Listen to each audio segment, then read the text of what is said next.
Good evening, it is I, Roncar, and it is my pleasure to be with you again in this evening.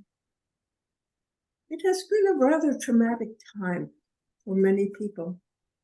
They can be upset over the things that are going on in Israel, the death of so many people, the transition of so many people, even little babies, small children, mothers, fathers, teenagers, many youngsters that are teenagers who have already been killed. And so for those family members, there was much sorrow. And they are trying to negotiate to come about a resolution of this situation, which I will say is unlikely to be up to their expectations and their hopes and their dreams, but they will be able to come to something, and they will have to think. Perhaps the phrase is out of the box to come up with a solution that really, truly works for all the peoples involved. And it will require the cooperation of other neighboring countries to enable this to happen and to eliminate a source of infection, of ill feeling and ill will that continues to fester and cause people problems and emotional problems, can cause people to think irrationally. And so it is imperative that a solution be found that is truly helpful to all.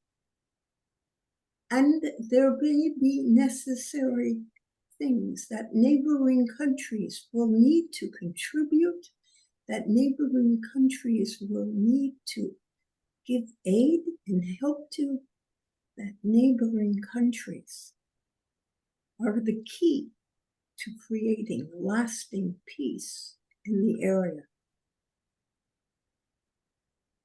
And so I bring this to your attention in this day, to ask you to pray for peace, that helpful solutions can be found by the works of all the negotiators, the diplomats, and the people, that the goodwill of all people be brought together to find a solution to the problem. Not just discussions between the Israelites and the Palestinians and those people in Gaza, but those also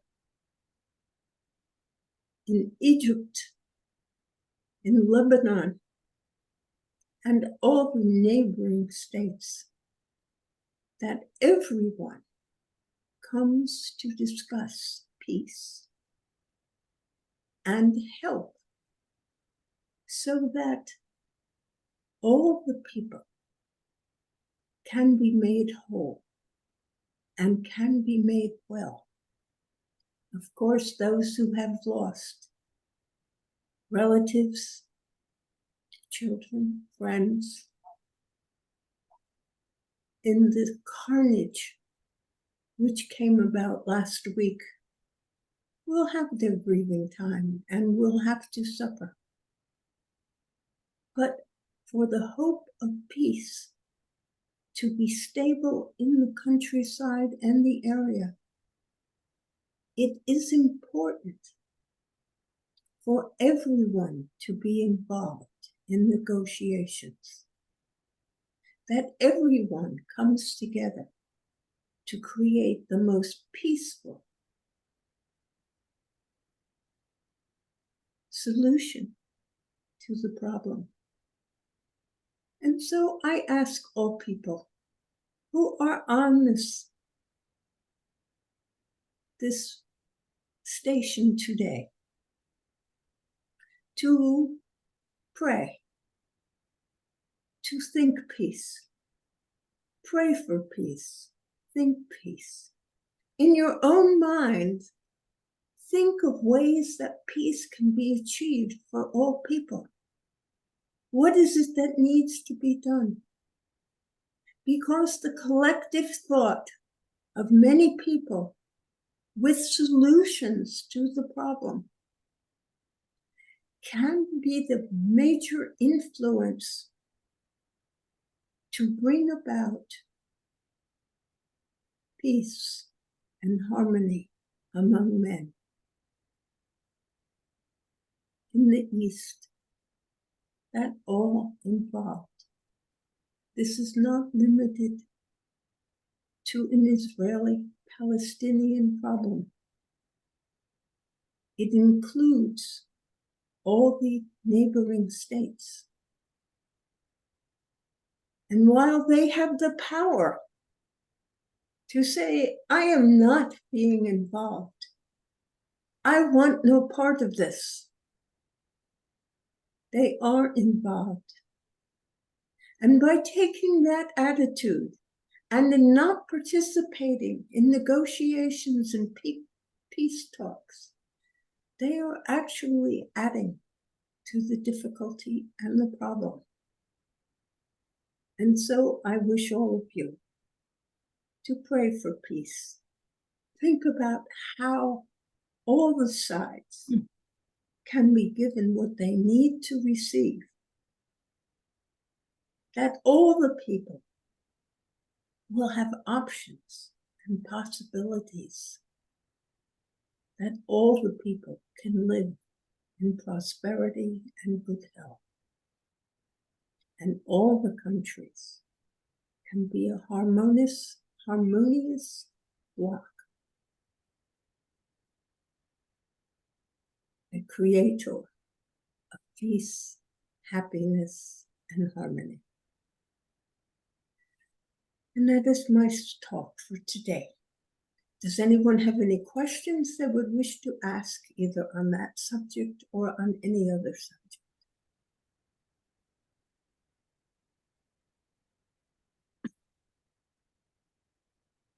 Can you hear me? Yes, Charlotte. Oh, yeah. Yeah, that,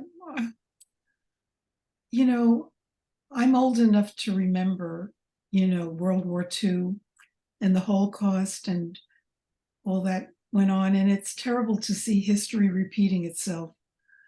It's just unbelievable how the Jewish population is less than 1% of the whole world.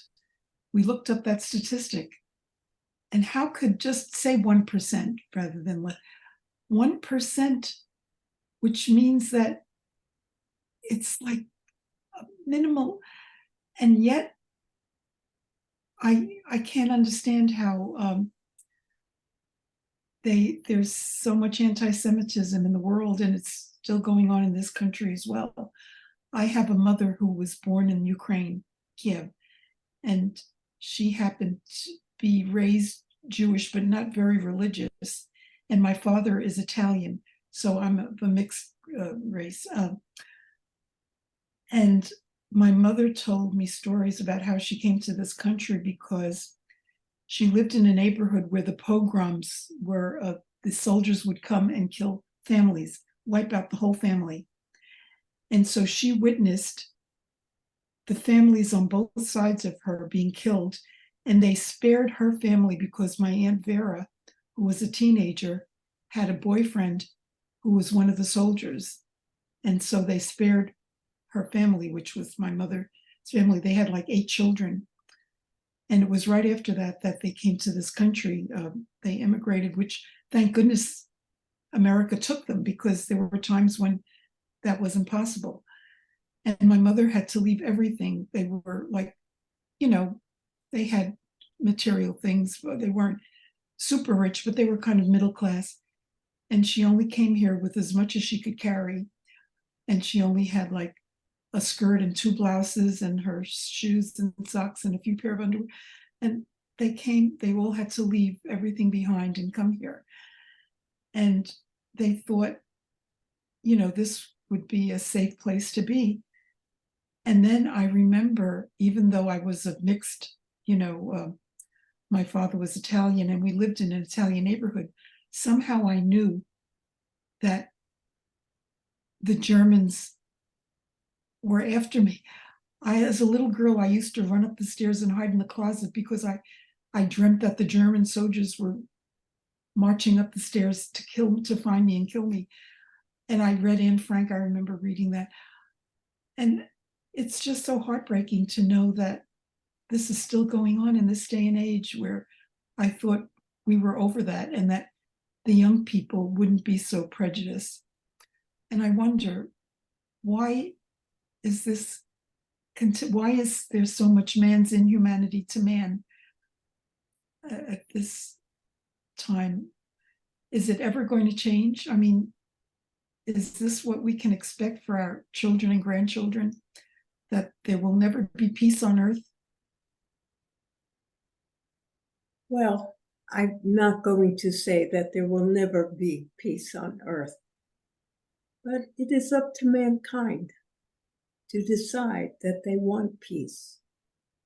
That harboring ill will for another person because of their parentage or their race is of no help to anyone. It does not help you to hate someone else. That helps you to hate yourself. When you have hate for another,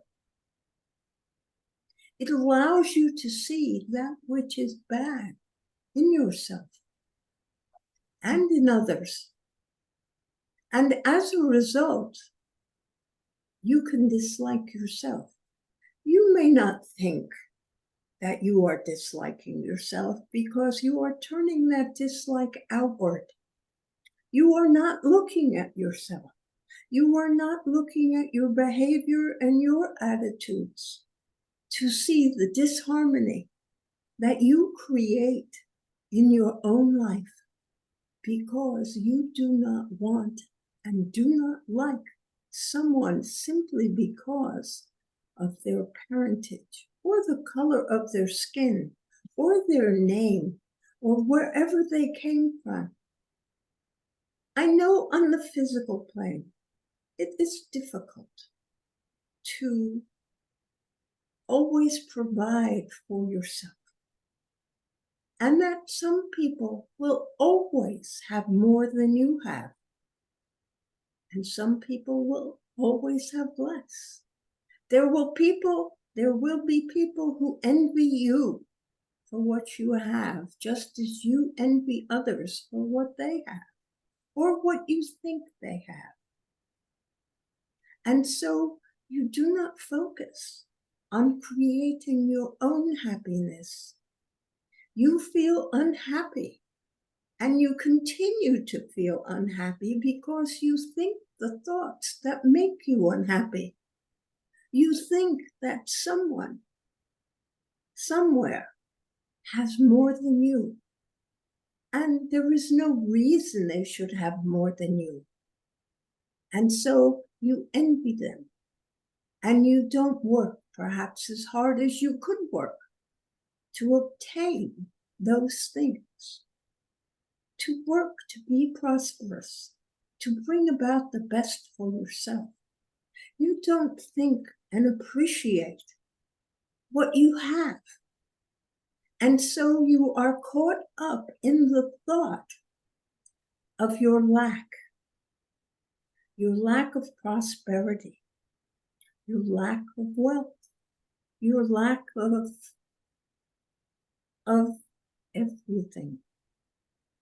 Because if you are lacking, if you see lack, you will continue to see more lack, only making yourself more and more unhappy. And so when it is understood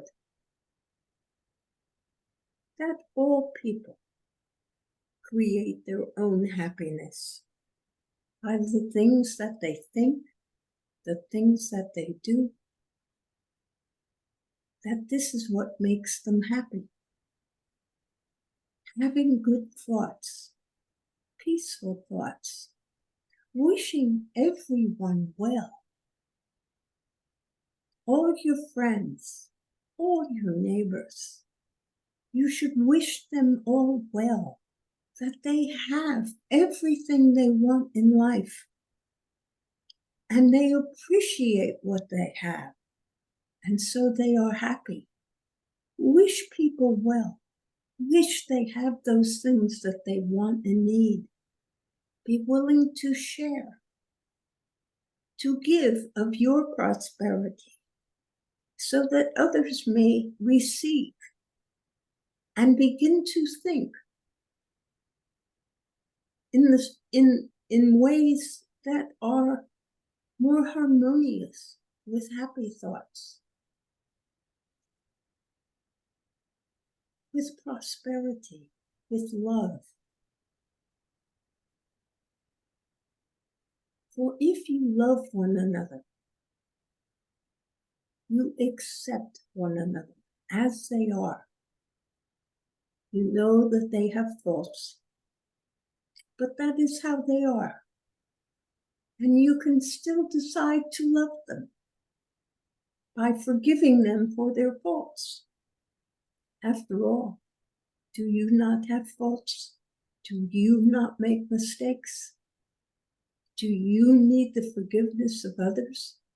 Of course you do.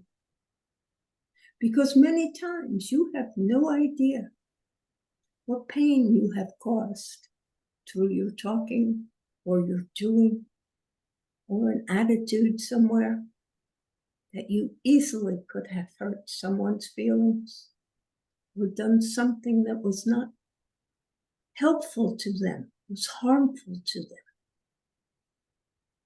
And so you create disrest and unharmony. So you need others' forgiveness, and so you learn to forgive. Forget those things that you think injured you. Did they really cause you harm? Because of something someone said? Does that make your body hurt? Does that make you trip and fall? Does that make you less of a person because some person didn't like you? No. And so you need to forgive them the words.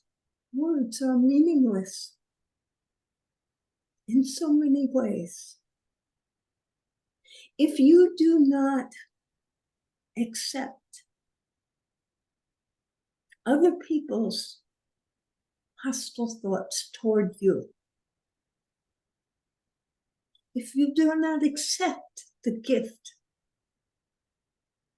of their vehemence, their unhappiness, whatever it is that is motivating them to say or do things to hurt you, if you do not accept it, you never receive it. They have not injured you in any way. If you remain happy with what you have, seeking your own opportunities to make things better, to make your life better, doing whatever you can, keeping an optimistic outlook, these things all help to eradicate hatred, discord, and they will be replaced by love, peace, and harmony. I hope you understand the gist of my speaking. I do not always know if the words that I use convey what I wish you to understand and know. Words are inadequate to explain or for other people to use, for people to understand you and you to understand people.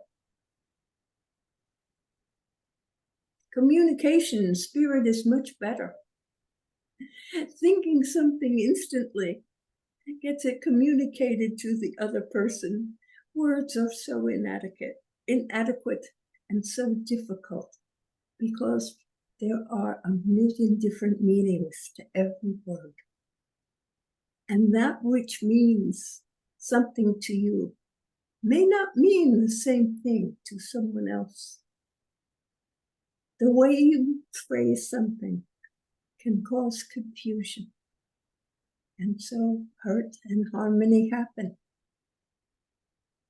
Do not be the instrument of hurt and harmony.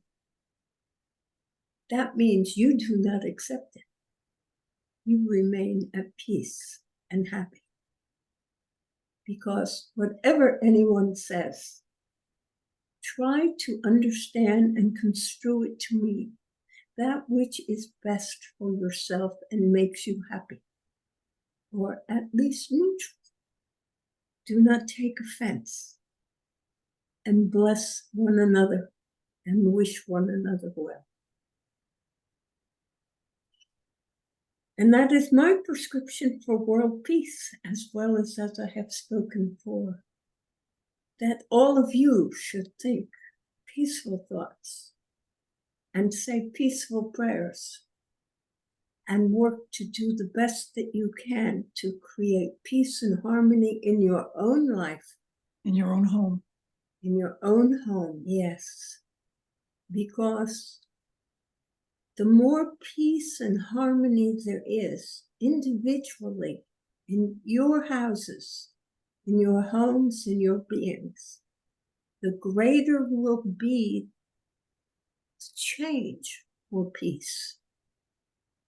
When there is no hardening of your hearts, for you love and accept people, so it is that others will love and accept you, and love spreads and grows.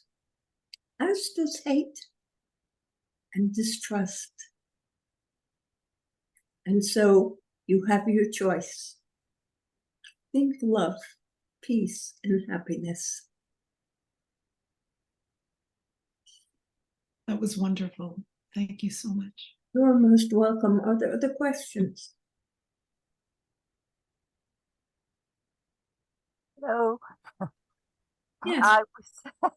I just listened to all that, and it all sounds very good. Now the question is, if I'm faced with a serial killer in front of me or a terrorist that says they're about to kill me, how am I supposed to remain optimistic and happy?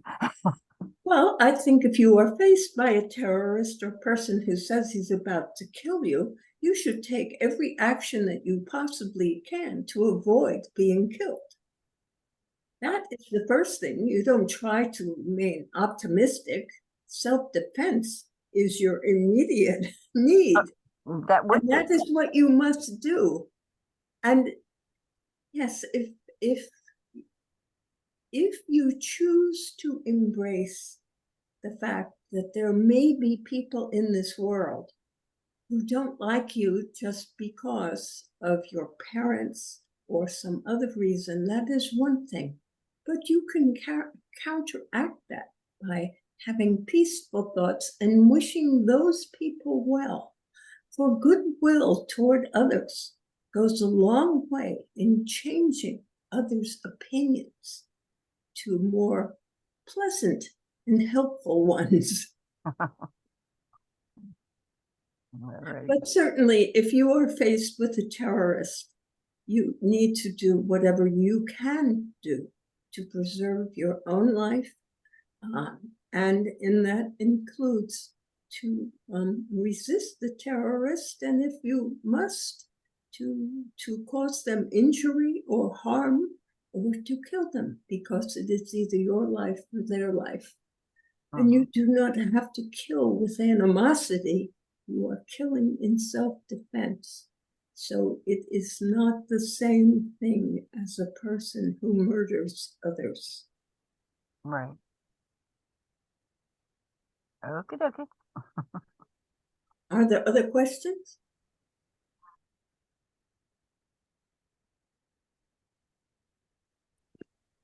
I have a Yes, question. Yes. I think I have two people speaking at once. that's okay. Go, Karen. Oh, thanks. So I seem to have a lot of anger inside me, and I don't know how to deal with it. You know, it comes out as criticism of other people, criticism of myself. I just, Yes, well, there you have said it. Yeah, exactly what I had mentioned earlier, that people who hate other people tend to hate themselves. And so you have anger toward others. And the reason that you have anger is because you have expectations on how people should behave and what they should do. And as a result, when they do not act in the ways that you think they should act, this causes you a reaction which is often defined as anger and hostility toward those people. The key to ridding that of yourself is to try to manage your expectations and your thoughts and your ideas on how people should behave. And just realize that people do not behave the way you think they should. As much as you are God incarnate on the earth, your thoughts and your ideas are not the governing ones of this universe. While they do contribute, they mostly affect your own universe. And what are you doing with your anger? What are you doing to yourself?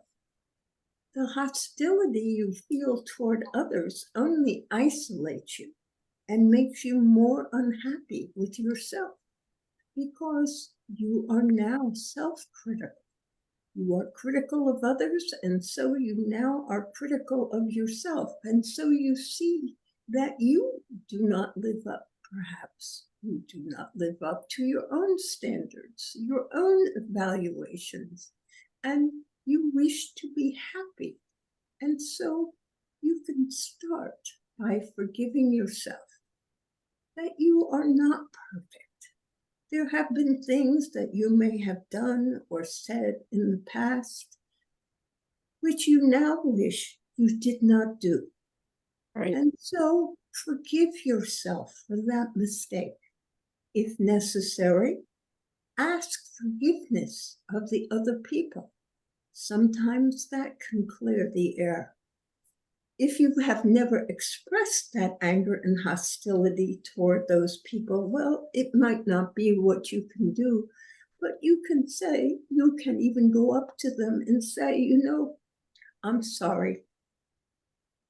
Once upon a time, I was very judgmental about your attitude this way or this. I was judgmental on you about something. And I realize now that you are a really good person. And I am sorry for my judgment, and I wish you well. And then you do not have to have anything more to do with them.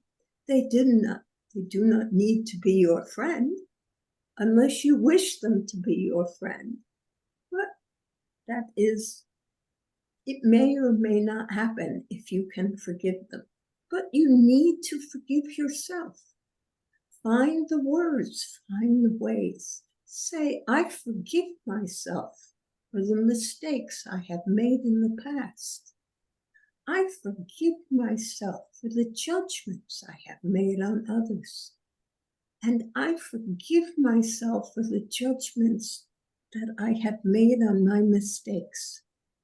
I see that my parents, in their trying to make me a good person, always judged me.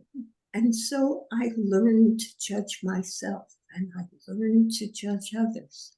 I forgive my parents. I know they only meant well. And I am truly a good person. And then think of the things that you are. that are good about you. I try to help others as much as I can. I try to be helpful to animals.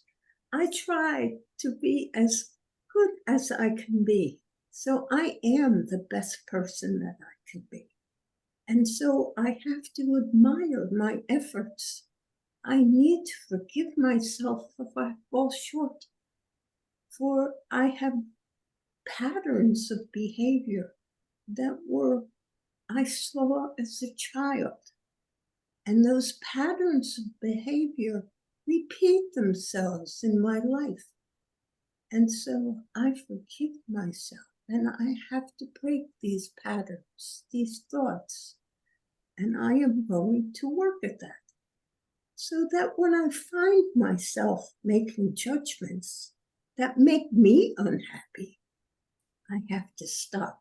I say, no, I am not going to make that judgment. I am going to think something different. Try not to make judgments. That is the way to stop being so unhappy, because judgments make you unhappy. Every time you come across someone that does something you don't like, you are only getting mad. And if you can't express that anger, it does turn inward and make you unhappy about yourself. So try not to make judgments. Try not to have expectations.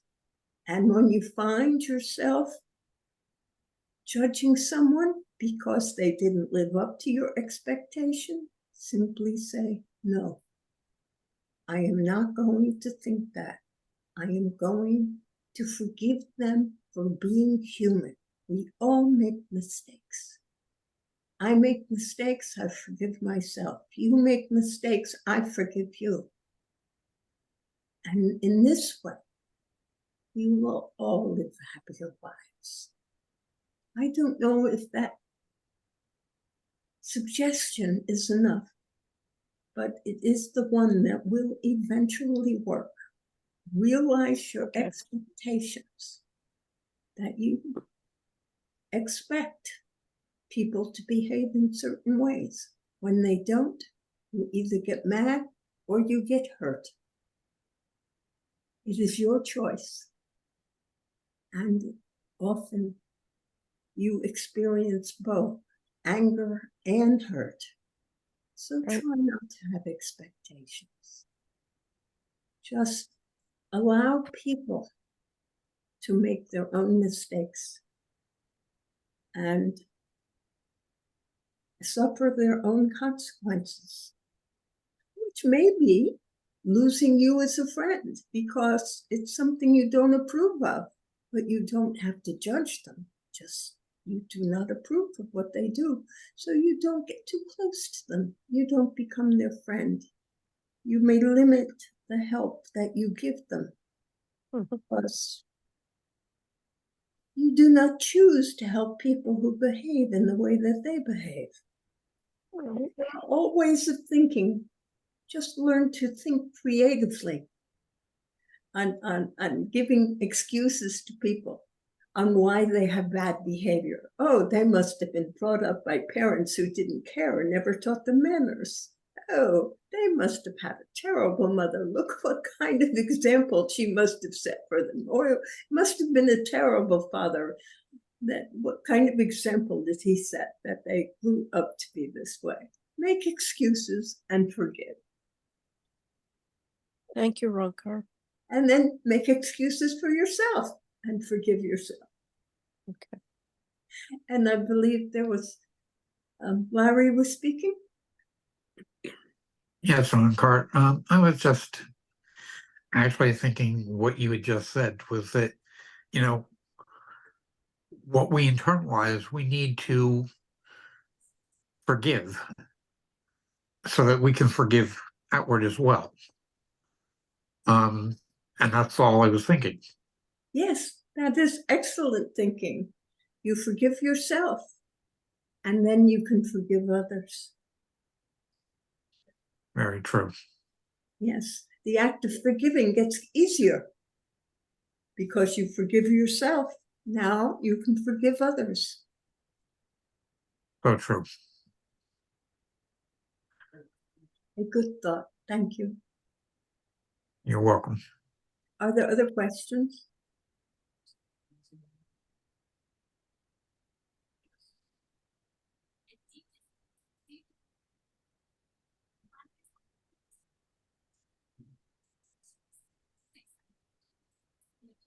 There seem to be no other questions. So it becomes time for me to say goodnight. Mhm. I just thank you for coming in this evening. I hope you all have a wonderful week. And let me say, because there are more people here at the moment, the medium will be on vacation next week. And so we will not be here together and to take your calls or to see you. So we will see you 2 weeks from tonight. And I give you all my blessings. Wait a minute. I got one more question. Oh. We dream, but if we don't remember our dreams, how does it benefit us? Oh.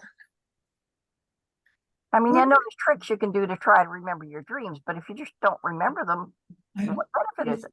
I understand, but you are given the opportunity through your dreams. You are frequently you are working out problems and redoing situations in your mind, in your dreams.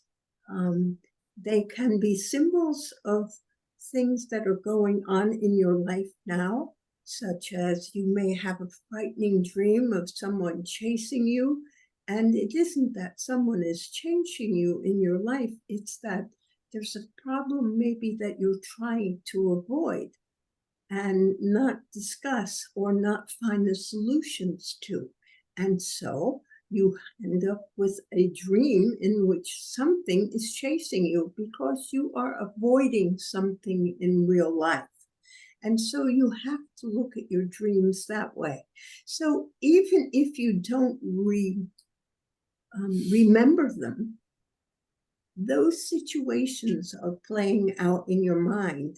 And you may find, because you had that dream of someone chasing you, that you decide you better address this problem today rather than wait tomorrow, the next day, or whenever, because your mind already was dealing with the fact that you needed to do something. And that's why you were being chased. And so all the dreams are symbolic in one way or another. So even if you do not remember them, you have been dealing with things in your dreams. It's helpful if you remember your dreams, because then you for sure will take action, or you will understand something. You will realize that perhaps you are dreaming you are getting a new kitten or a new dog or puppy or something to love, and that made you happy. Well, maybe that is just symbolic of the fact that someone said or did something for you during the day which made you happy, and you are reliving it at night in that way. And so the happiness and your satisfactory quotient, that is a poor expression, but that is what I can think of at the moment. Your satisfaction quotient is boosted. So you are happier in your life because not only did something good happen during the day, but something good happened to you at night. And when you are lonely and missing perhaps your parent who has passed on, and you dream about that parent, and then you are responding to your need to have some closure with that parent, or you need to have to experience the love that you once had. And if you dream it, you now get to experience. So again, you're fulfilling a need. So if you look at dreams as something that you need to do or you need to know, that whether or not you remember them, they are fulfilling their process of cleansing your brain and your mind and helping you reset for the next day. Okay, so let me see if I got this right. So you were talking about, say you're missing somebody that's passed away or whatever, and you're kind of down the dumps, I presume, and you go to sleep and you dream of that person, but even though you don't remember it in the morning, you feel better? Yes, very frequently. Okay, okay, that makes sense. Yes, Okay, because you saw them in the dream. yeah, but I didn't remember I saw them because I didn't remember the fact that you dream. don't So remember it, the fact that you don't remember it has nothing to do with it. You still saw them in the dream. wow. Okay, that's a bit deep. Yes, Okay. it is. Alrighty. So would that be in your subconscious then? Oh, yes, it is partially your subconscious mind. Mhm. And Okay. it is bringing forth things that you need to think about, or it is rethinking things that you need to think about in its own way, which is different from your conscious mind. Ah, okay. Cool. Thanks. You're welcome. Now, are there any more questions? Roncar, I have a related question about dreams. I seem to set up myself throwing obstacles in my way so that a dream goes on, and I can't seem to find my way out, and it's like a never-ending series of bad choices. I understand what you are saying. Your dream is not ending, and you need to take control within your dreams. It is possible for you to assert, to see what you need to do. If you ask those questions of yourself in your dream, you will get answers on what you need to do. And it may be in the dream state that what you need to do is turn around and face your pursuer, or that you need to jump over the river, or you need to forgive yourself, or you need to do something. And that will be set up again on a symbolic level within your dreams. But you have control, and perhaps no one has told you that you have the ability to take control of the dream, especially in one that is going on, and it's the same thing repeating itself in maybe different ways all the time. You need to ask yourself in the dream, what do I need to do to stop it?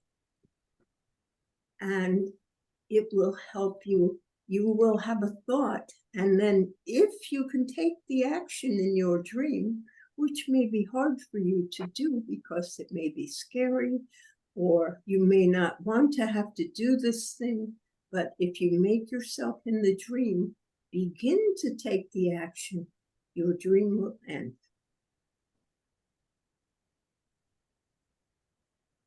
And you may find that you are It had good parts. It had good parts of where I was flying, and that's always a good thing. I always love that. Yes. But then I think I was trying to help somebody else, and it really ran amok.